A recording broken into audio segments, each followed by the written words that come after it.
Bueno, se cortó, no sé qué pasó. Que ese es un pato, dice, no, soy yo.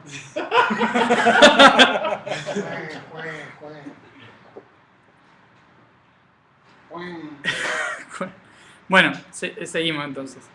¿Qué era lo que estaba diciendo? Prohibido armas. Entonces, prohibido armas. Nos empujaron hasta una puerta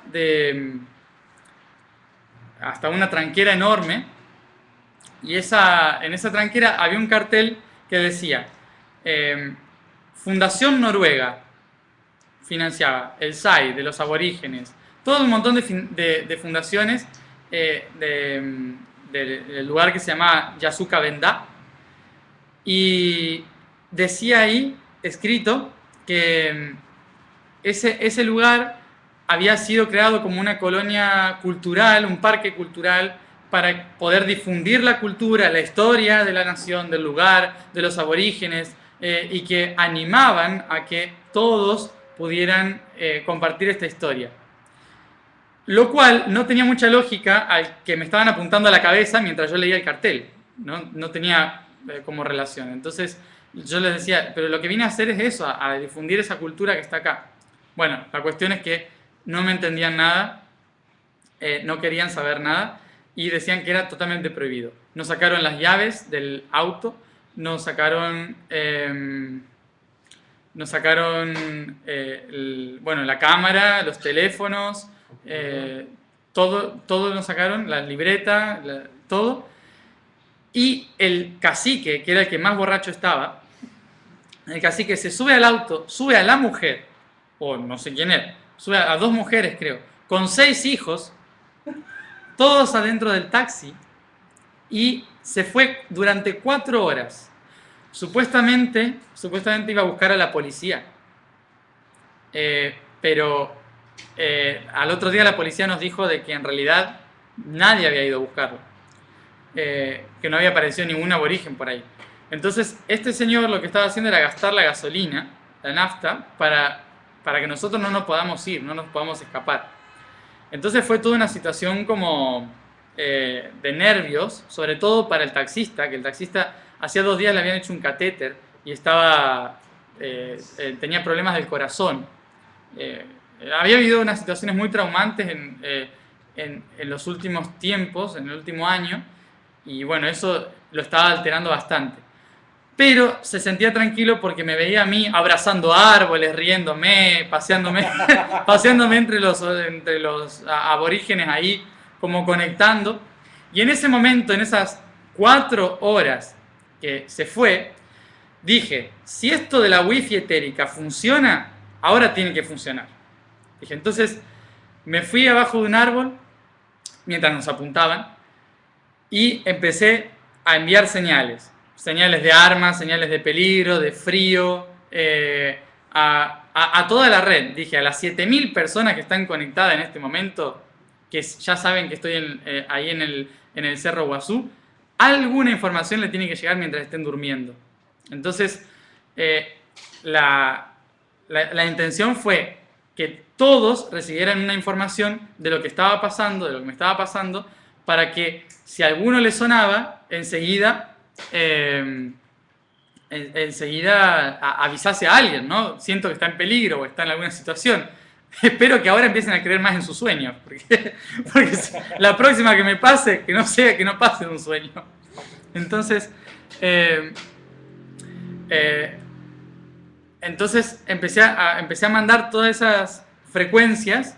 Obviamente, a la primera que le mandé es a mi madre, con la que más conectado estoy. Y enseguida se dio cuenta de que algo malo estaba pasando. Enseguida algunas personas empezaron a escribir, estoy soñando sintiendo que Matías está mal, que tiene frío, que pasa no sé qué.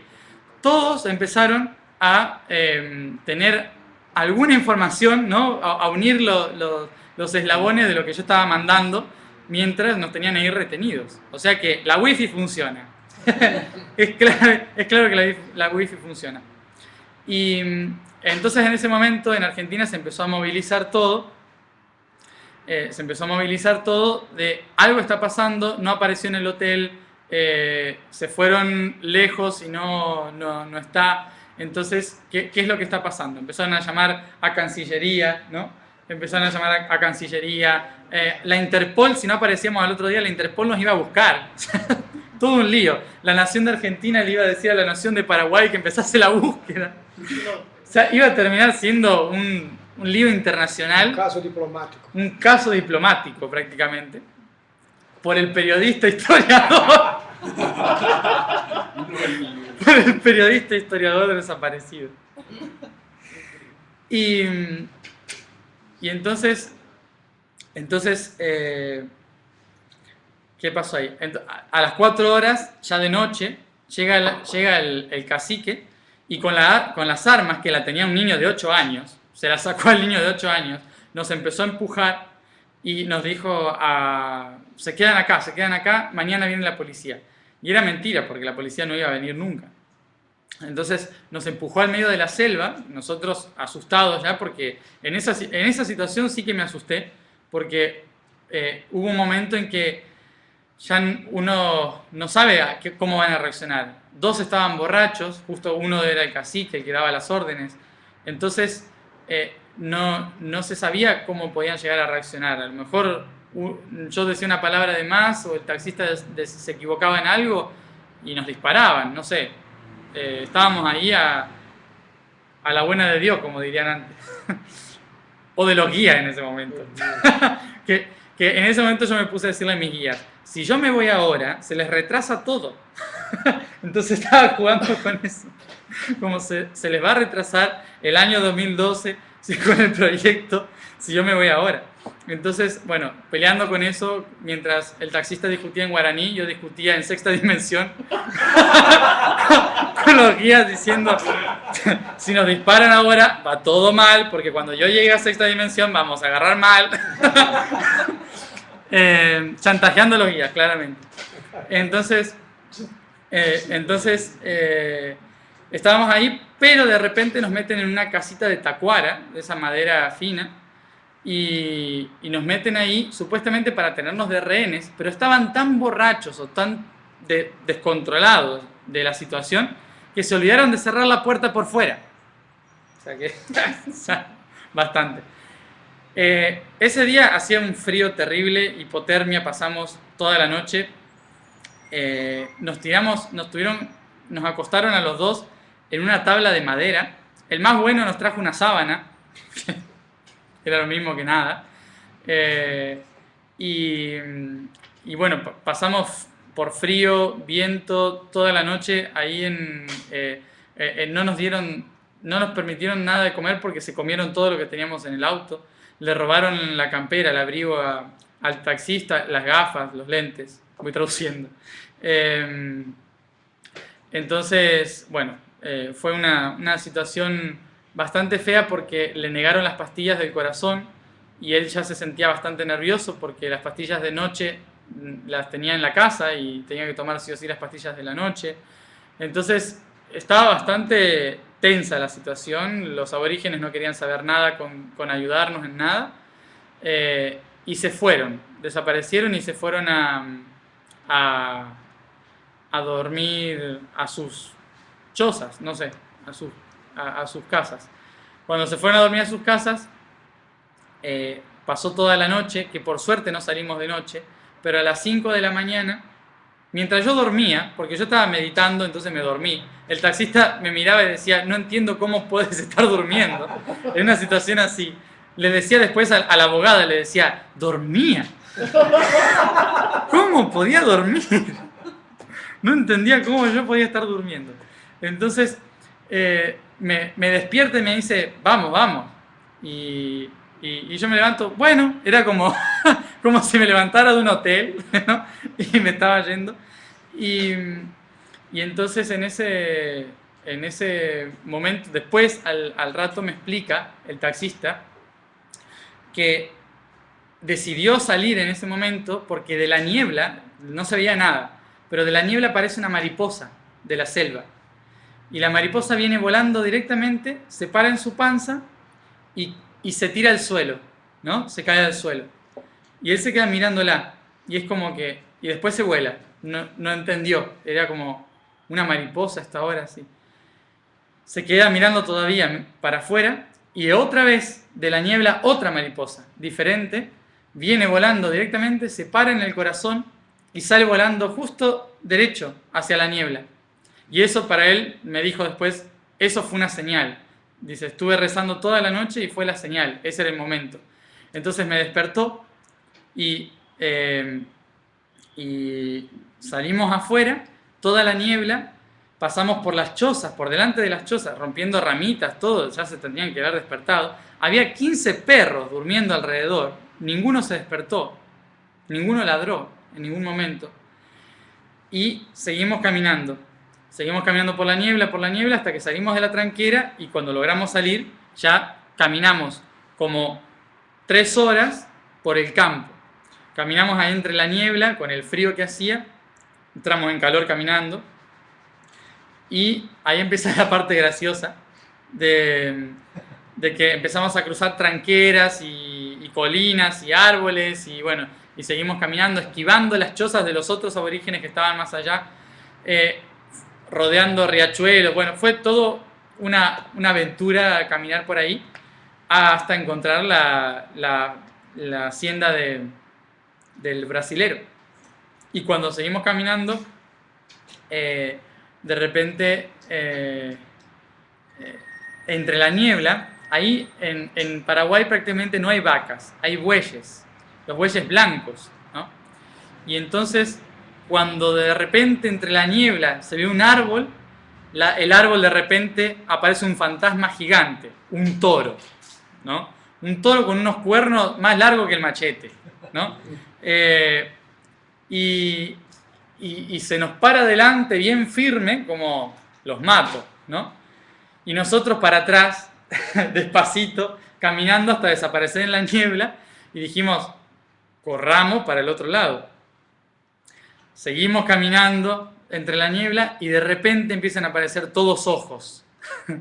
Cientos de ojos, 1000 vacas blancas de repente empiezan a aparecer. No sé si alguien, la gente de campo sabrá que las vacas son seres muy curiosos, ¿ah? Y las vacas no miden la distancia. Ellos por curiosas van y corren hacia lo que se mueve para ver qué es.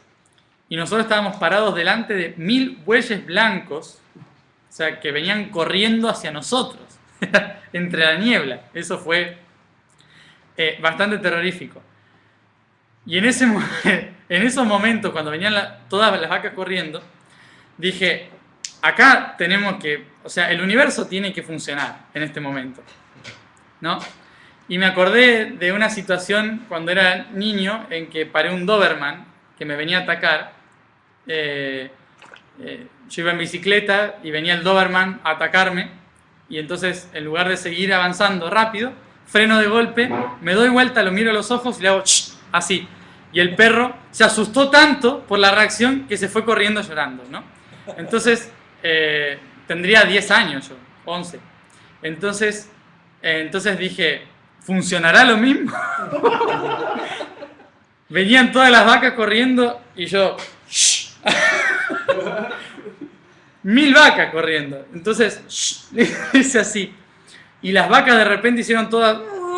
Fueron parando todas y corriendo para el otro lado. Y de repente el taxista me mira las vacas y hace...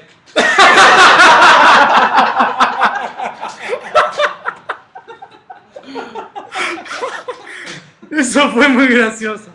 El taxista que así, parando la vaca también. Bueno, la cuestión es que seguimos sobreviviendo a las vacas, así. Íbamos corriendo en el camino haciendo así. Y las vacas corrían para el otro lado. Hasta que, salió Star Wars, dice. Star Wars. Entonces, seguimos caminando y dijimos, acá no encontramos nunca la estancia, eran kilómetros, eran como 15, 17 kilómetros que teníamos que caminar, intuyendo que la estancia estaba derecho. Y en eso, cuando estábamos casi cerca, intuyendo que estábamos cerca, de repente explotan 2 bombas. Y dije, ya nos están bombardeando, o sea, nos están disparando. Entonces, apresurar. Y el taxista me dice, no, eso es buena señal. Dice, porque así en Paraguay se anuncian los cumpleaños. Entonces, en el campo tiran 2 bombas, tiran algunas bombas para avisarle a toda la gente de alrededor que ya puede ir al cumpleaños. El cumpleaños empezaba a las 8 de la mañana, imagínense. O sea, no sé qué cumpleaños era. Y entonces dijimos, entonces tiene que ser para allá. Y gracias a esa bomba encontramos la estancia, porque en la estancia era el cumpleaños, justo. Entonces, bueno, todo se había preparado. El universo estaba totalmente alineado con nosotros, preparados. Y entonces llegamos a la estancia, que era la misma estancia que le habíamos pedido por dónde podíamos llegar al cerro, la estancia Guazú. Entonces el brasilero nos dijo, sí, pasen, no se hagan problema, llamen a la policía, y a partir de ahora, a partir de ahora los vamos a alimentar. Nos dieron de todo, comimos como nunca.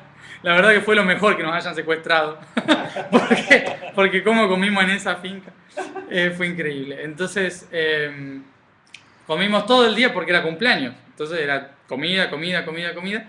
A todo esto nunca me había podido comunicar todavía con Argentina porque el teléfono no funcionaba. Entonces estaban en mi casa todos desesperados intentando llamar a la Cancillería, trayendo la Interpol, todo esto. Y yo estaba de cumpleaños. Pero bueno, la cuestión es que yo pregunté, mientras caminábamos, pregunté a mis guías, ¿qué pasa?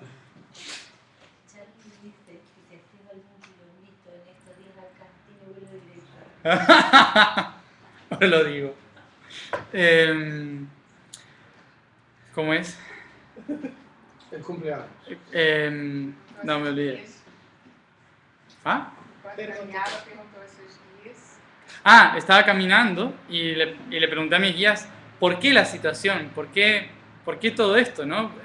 ¿Cuál era la necesidad? Entonces me volvieron a repetir. Paraguay tiene un secreto, que nadie escucha ese secreto de Paraguay.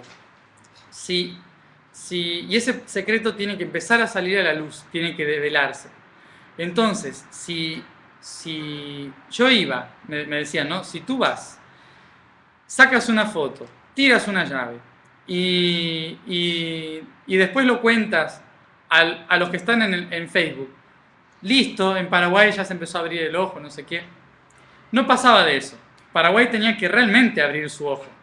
Entonces, toda esta situación lo que hizo fue que ese ojo salga a la luz, que a partir de ese momento la verdad del Guazú empieza a salir y la nación de Paraguay se hiciera cargo del parque cultural que debería ser nacional.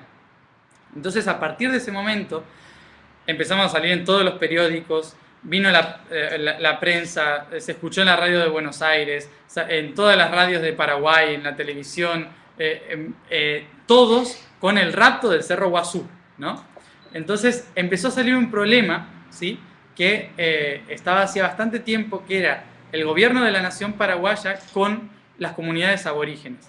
Porque las comunidades aborígenes tienen derechos a sus tierras, pero las cuidan de una manera que no es legal, podríamos decir, ¿no? Esa era la situación. Era como algo raro, porque las fundaciones que estaban financiando ese lugar, lo financiaban como un parque cultural. Sin embargo, no había ningún guardaparques y lo único que había te apuntaban a la cabeza cuando te acercabas, que era así. Entonces, había algo ahí que se escondía. Después empezó a salir atrás el problema de qué esconden dentro de ese cerro, ¿no? ¿Qué hay? Hay que recordar que la región de Amambay es la región del narcotráfico en Paraguay. O sea que algo habrá en el cerro que se estaba ocultando también. Ellos dicen que es un cerro sagrado y que no permiten que ingreses a un lugar sagrado, pero nosotros no habíamos ingresado al lugar sagrado. Estábamos sacando fotos. O sea que algo habrá en el cerro. ¿Por qué se activa eso? Se estaba ocultando también. Bueno, Ellos dicen que es un cerro sagrado y que no permiten que ingresen a un lugar sagrado, pero nosotros no habíamos ingresado al lugar sagrado. Estábamos sacando fotos. Algo habrá en el cerro. ¿Por qué se estaban ocultando? Bueno, ellos dicen que es un cerro sagrado y que no permiten que ingresen a un lugar sagrado, pero nosotros no habíamos ingresado al lugar sagrado. Estábamos sacando fotos. Algo habrá en el cerro. ¿Por qué se estaban ocultando? Bueno, ellos dicen que es un cerro sagrado y que no permiten que ingresen. Ok. Sim. E volta, como é que volta para aquela outra? Sim, ok. O stream tava onde? Tava no Chrome. O Chrome. Sí. Aquí. Perfecto. Seguimos. Entonces, la policía lo primero que había pensado es que yo había ido a buscar marihuana, ¿no? Algo me habré fumado, encima hablando de lo que hablaba, imagínense, peor todavía. Su hijo, sí, le decían, su hijo fumará, le decían a mi madre. Y no sé. Bueno, la cuestión es que como que se repite, hay un problema. Pero, no, está bien. Después se graba. Entonces, claro, justo metiéndome yo en ese cerro, ¿qué estaba haciendo ahí? Y entonces, bueno, salió todo un problema nacional, porque a partir de ahora dejé un lío en Paraguay, en realidad, porque ahora la Fiscalía puso en juicio a las asociaciones que estaban defendiendo ese territorio de los aborígenes de esa manera. En investigación pusieron, ¿no? En investigación, y ahora el juicio pasa a ser del Estado, ¿no? O sea que, por una llave que lancé, se armó un lío estatal en Paraguay. O sea que parece que las llaves cada vez son más potentes. que fue gracioso, como es en la radio que dijeron, que habían dicho, que... Claro, sí. Si va un chico, claro, ¿cómo no lo van a capturar? Si va con tantas llaves por ahí, creen que tiene muchas propiedades.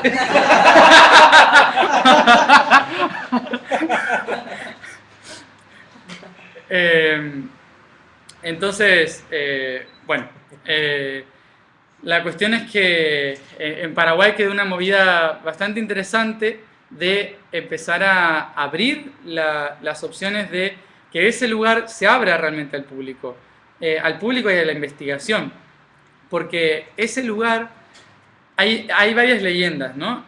Algunas de ellas dicen, y algunas que son reales, supuestamente por lo que contaba, hasta el abogado me contaba, hasta el abogado lo que contaba es que sobre el cerro no pasan los aviones, porque los aviones pierden el control.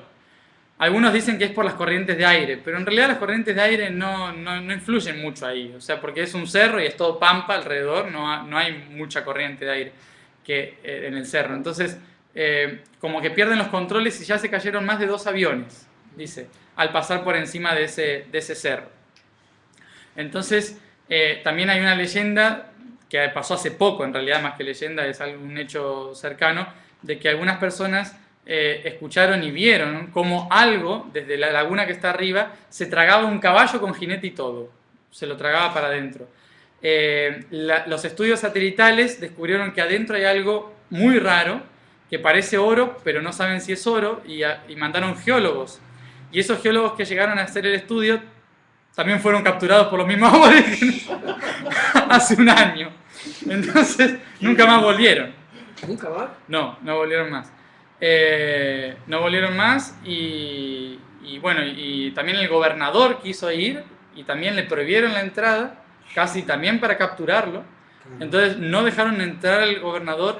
Hay algo escondido ahí que es un secreto, justamente el secreto de Paraguay, y que se notó mucho en mi estadía ahí, ¿no? De que hay algo que tiene que develarse y salir a la luz. Y que no es solo para Paraguay, sino que es un secreto histórico en el que tanto celtas, vikingos, fenicios, españoles, todos han ido buscando a lo largo de la historia para tener esa región por alguna razón, y sabían que había que buscar esa región por alguna razón. Entonces, lo que hice yo fue como poner el dedo en la llaga de nuevo, o sea, o algo así, en ese secreto que hay ahí, y a ver cómo cómo sigue las investigaciones y cómo sigue todo, porque está claro de que una vez que ya pasó esto, no nos vamos a detener en seguir preguntando a las fundaciones que están avalando ese lugar qué es lo que realmente está pasando en ese lugar, que dicen que es un lugar libre de búsqueda de información y que cuando alguien se acerca lo apuntan o lo toman como rehén, ¿no? Entonces, ¿qué es lo que está pasando ahí y por qué esas fundaciones están financiando algo que no tiene nada, que no tiene infraestructura, que no tiene guardaparques, que no tiene nada? Entonces, lo que estuve recibiendo como información mientras lanzaba la llave, decía, les leo lo que anoté, dice, con la ofrenda dada se abren las puertas. Un secreto esconde la esfinge invertida, el secreto que todos esperan reconocer, la verdad. Asgard, que es el reino superior nórdico, esconde su puerta rodeado de las madres sagradas, las vacas blancas. Allí, en las grietas, se esconden y hallan las verdades de ambos cielos. Los unos encima y los otros abajo encontraron su puerta bajo la pata de la esfinge. Llave, abres la puerta y aquel secreto que todos esconden. Y lo que me dijeron después es que cuando se perdió el poder del norte, Odín, que era un personaje de la historia nórdica, Odín, buscando la sabiduría de nuevo, se quitó el ojo, ¿sí? Bueno, la historia es como se quitó el ojo para tener la sabiduría como ofrenda a cambio de poder tener la visión interna, ¿no? Pero ese ojo es otra cosa, ¿no? Y lo que recibí como información ahí es que ese ojo fue traído ahí. Desde el océano vinieron navegando y se escondió en ese cerro, ¿no? Y lo que encaja con la historia de los aborígenes es que dice, el gran abuelo vino desde el océano alimentándose de las olas y trajo su secreto a esconderlo a esta montaña donde los hombres nacieron. O sea que algo tiene Paraguay ahí escondido que pronto espero que salga un poco a la luz. Mientras que se arregle el gobierno. con todos los problemas que le dejé. Después ya vamos viendo. No anoté nada más. Había anotado. Fue Loki quien lo utilizaría, mas él mismo fue rehusado a sostenerlo. Por esto el camino fue puesto en la selva, donde los más fríos nunca llegarían. Barcos se trasladaron. ¿Qué dice? Se trasladaron por los gigantes ríos. No hubo descanso para quienes buscaban el secreto. La selva los llevó a desnudarse. Nunca habían visto algo tan frondoso. Seguían las rutas de los celtones, quienes con antelación buscaron la vaca. La vaca, recuerden que era Norteamérica. Un toro blanco, Canadá, un toro blanco marcó sus caminos. Polaris había dejado de guiarlo. Y otra estrella fue ahora a portarle su camino. Esa fue como la información que fui recibiendo y cómo los vikingos, los celtas, los fenicios, todos entraron por el Amazonas intentando buscar el Paraná, hasta encontrar el Cerro Guazú, y ahí como que se asentaron un poco, pero también llegaron hasta Argentina, Chile, según tengo entendido, por lo que me dijeron. Después de ahí hay que hacer las investigaciones correspondientes. Y gracias a todo esto me encontré con la abogada del hotel, que esta abogada era amiga y conocía al chico que estuvo haciendo las investigaciones. Entonces, gracias a todo lo que pasó, me encontré con este chico, Jackson, se llama, Jackson Weaver, que es el que no publicó nada, pero tiene todas las investigaciones de lo que es el calendario solar guaraní, el secreto de la lingüística antigua que hace 7000 años se estaba escribiendo en las zonas de Paraguay. Bueno, un montón de cosas de información que ya quedé, volver al Cerro Guazú, obviamente, por más que mi familia se niegue, para buscar la información y para poder trabajar con él en ver, en atar todos los cabos y las relaciones que hay con esto, con esta historia. Y así entonces llegó, obviamente, todo el mundo me decía, a partir de ahora vas a volver a casa, tienes que volver a casa. No, ni loco. O sea, me faltaban 4 ciudades para terminar el camino mundial, me voy a volver a casa porque me raptan unos aborígenes. No, ni loco. Teníamos que seguir. Entonces, los más cuerdos dijeron, bueno, que vaya tu madre. Entonces, está acá, que no le gusta aparecer, pero bueno, aparece en algún momento. Y ahora las últimas 4 ciudades que faltan, los últimos 4 lugares, lo voy a hacer con protección militar.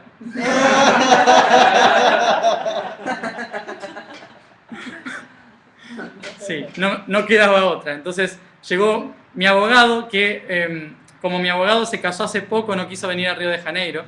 No sé si me estará escuchando. Pero bueno, sí, todavía estás a tiempo. Pero bueno, estuvimos todos ahí en la frontera haciendo todo lo posible por terminar con toda la parte judicial y de la fiscalía, que fueron todos muy amables, todo muy bien, y bueno, terminó todo genial.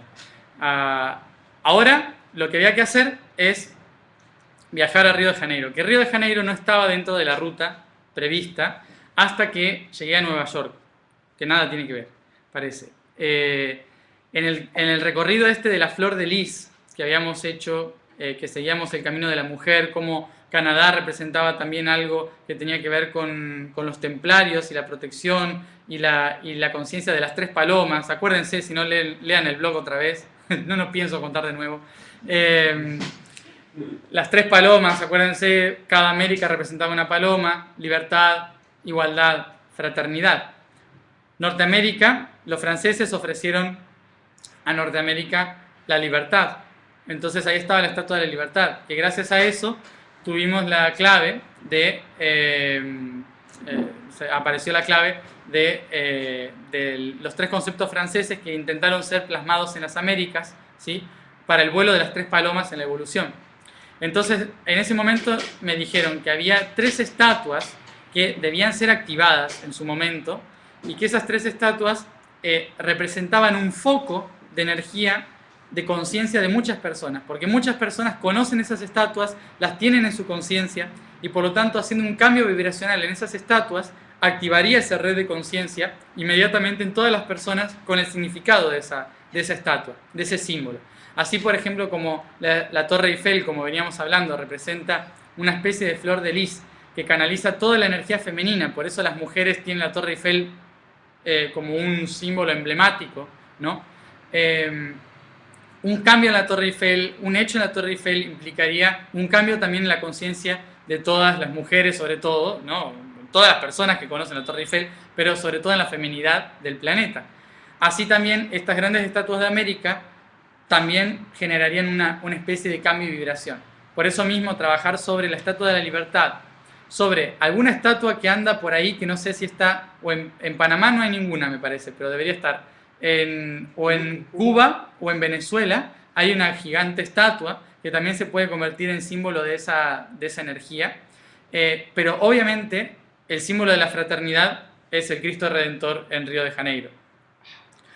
Gigantesca estatua que todo el mundo conoce, que representa un símbolo muy importante, que está abriendo los brazos al mundo, ¿no? Justamente es la fraternidad, y por eso mismo hacer un trabajo de frecuencia en ese punto abriría lo que vengo hablando, que representa el territorio de Brasil, un territorio de protección, de custodia y de fraternidad, de llamado al cuidado de la humanidad, ¿no?, a la protección de la humanidad nueva.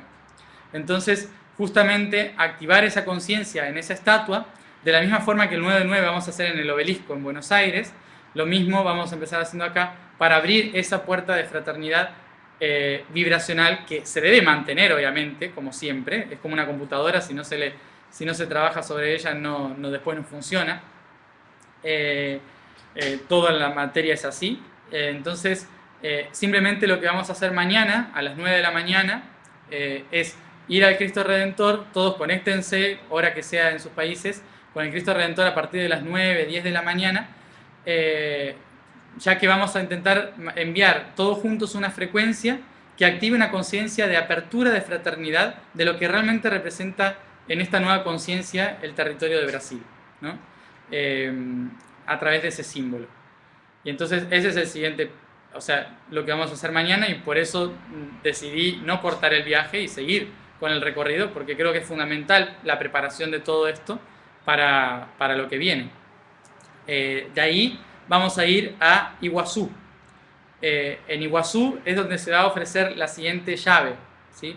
La siguiente Towa y Lumbar se ofrece en las cataratas de Iguazú, porque es donde la gran mujer sostiene su poder, ¿sí? Si se fijan, la provincia de Misiones es como un puño, ¿sí?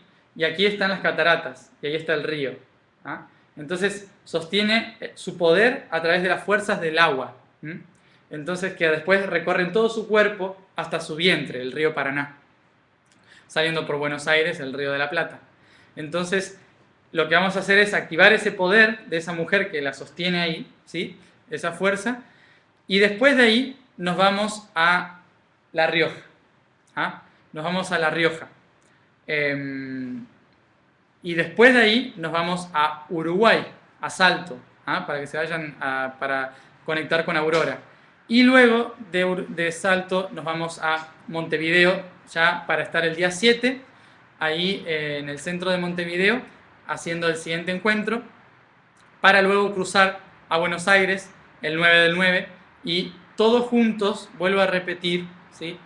Todos juntos lo que vamos a hacer es encontrarnos a las 3:30 de la tarde, es a las 4, ¿sí?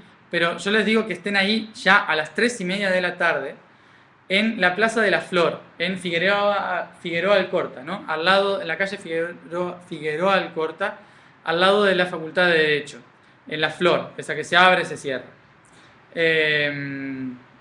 Ahí es donde vamos a hacer la charla libre para explicar qué es lo que vamos a hacer en el Obelisco a las 7 de la tarde, ¿sí? 7 en punto. ¿Por qué? Porque el gobierno de Buenos Aires, de la ciudad de Buenos Aires, nos deja estar no más de 20 minutos, así que tenemos que ir todos ahí sabiendo qué hay que hacer, porque siempre después nos pasamos 1 hora.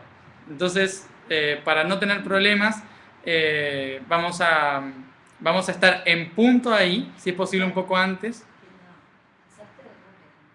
¿Qué? ¿En qué? No, de 4:30 tengo la charla. De 5 a 6 tengo la charla. ¿Sí? Eso me dijeron. Problemas internos.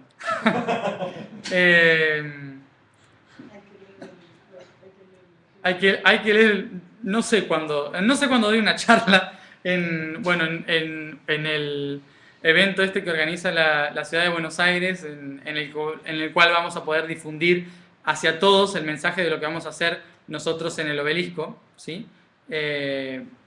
Obviamente que estamos invitando a todos los que son de Harwitum y todos los que quieran sumarse a la charla que va a ser antes de esa charla dentro del predio, ¿ah? Porque algunos estaban diciendo, uy, pero es una charla que se cobra. No, eso es otra cosa aparte, ¿sí? Para que quede...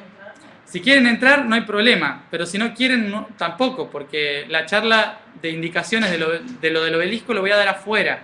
Nos van a prestar un micrófono y vamos a hablar afuera de media hora de lo que va a ser lo del Obelisco, ¿sí? Así que no es que hay que pagar para entrar, eso va a ser público afuera. Eso, lo de la charla adentro es otra cosa que organizó el gobierno de la ciudad y me invitaron a participar. Entonces, participo ahí y después nos vamos caminando a el Obelisco. 7 de la tarde estamos ahí en el Obelisco haciendo la activación del Obelisco. ¿Se entendió?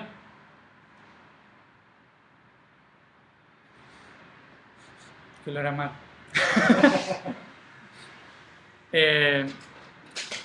Digan si se entendió, si se escuchó, o si no ya lo escucharán mañana. Pero bueno. Acá hay un montón de gente, todos me dijeron que iban a hacer una obra de teatro. Y no apareció nadie, estoy solo. Vamos lá. Fazer os aborígenes cariocas. Los aborígenes cariocas van a ser. Não. Temos 2 guaranis aqui. Não. Digan algo, digan algo.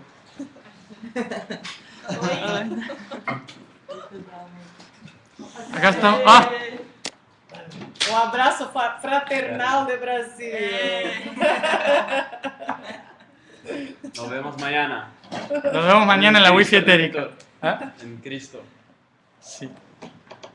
Bueno, ahí falta otra parte.